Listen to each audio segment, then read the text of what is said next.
ኤፍራታ ያፌትን ለማግባት ውስጧን አሳምናዋለች። ምክንያቱም ከኔ ህይወት የበለጠ የብዙ ህይወት ሴቶች ያሳስበኛል፣ እነሱን ነፃ ማውጣት ሲገባኝ ለምንድነው ራስ ወዳድ የሆንኩት በማለት እንግዲህ እሱን አግብቼ እነሱ ካሉበት ስቃይ ማውጣት አለብኝ። እንዲሁም ደግሞ የሚስትነት ባለቤትነት ካገኘው በኋላ ያፌት እስር ቤት ሲወረወርልኝ እንዲሁም ቤቱ ባለቤት ስለምሆን ቤቱን ለነናታን እመልሳለሁ በማለት ቃል ገባች ለራሷ ማለት ነው።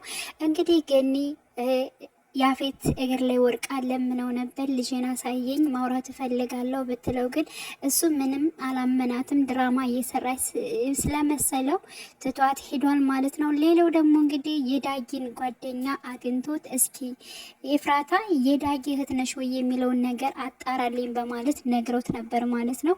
እንግዲህ የዳጊ ጓደኛ ደግሞ እጅግ በጣም ፂን ስለሚወዳት ስለሚያፈቅራት እሷን ለኔ ከሰጠኝ አንተ የፈለከውን ነገር ደግሞ አጣራለሁ በቃ ለጊዜው ለትንሽ ጊዜ ተጠቅሜ እመልሳታለሁ በማለት እንግዲህ ፂን ያፌት እንዲሰጠው ጠየቀው ማለት ነው። ያፌት ደግሞ እጅግ በጣም ተናዶ በጥፊ አጭሎታል ማለት ነው። ፂ ማለት ደግሞ የያፌት እህት ስለሆነች ስለዚህ ምንም አይነት ነገር እንዲገጥማት ስላልፈለገ በጥፊ አጭሎታል ማለት ነው።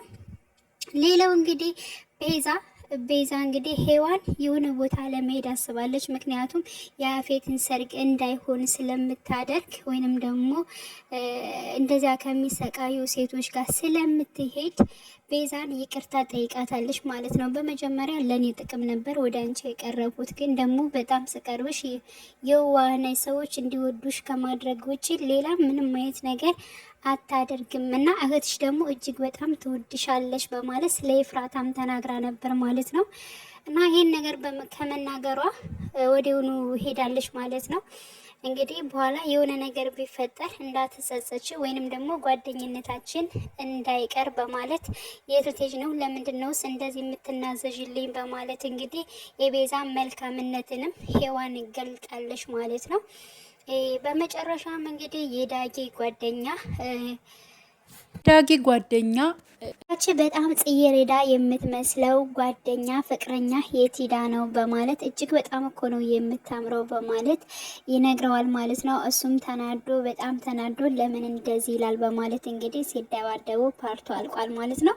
እንዲሁም ጽ ደግሞ እንደምትወደው እንደምታፈቅረው እንግዲህ ለናታን ለወንድሟ ነግረዋለች። ግን ደግሞ እኔ በፍቅር በኩል አላቀውም፣ ግን በጓደኝነት እጅግ በጣም መልካም ሰው ነው፣ ግን ለማንኛውም ራሽን ጠብቂ በማለት እንግዲህ ናታን ፂን ሲመክራት ነበር። እንዲሁም ሉሊት ደግሞ ኤፍራታ የገነት ልጅ በመሆኗ አቃለች ማለት ነው። ይሄን በማወቋ እንዴት ይሆናል በማለት ግራ ተጋብታለች። አሁን ላይ ግን እጅግ በጣም የሚያሳስበው የኤፍራታ ውሳኔ ነው ማለት ነው። እንግዲህ ውሳኔዋ ኤፍራታ ያፌትን ለማግባት ወስናለች። እሱን ካገባች በኋላ ደግሞ እንደዚያ የሚሰቃዩትን ሴቶች ለማውጣት ፍላጎት አላት ማለት ነው። ይህ ሀሳቧ ደግሞ ይሳካላታል ወይንስ ደግሞ ያፌትንስ እስር ቤት መክተት ይችላሉ የሚለውን ከይዋን ጋር እንግዲህ ይተባበራሉ ብዬ አስባለሁኝ።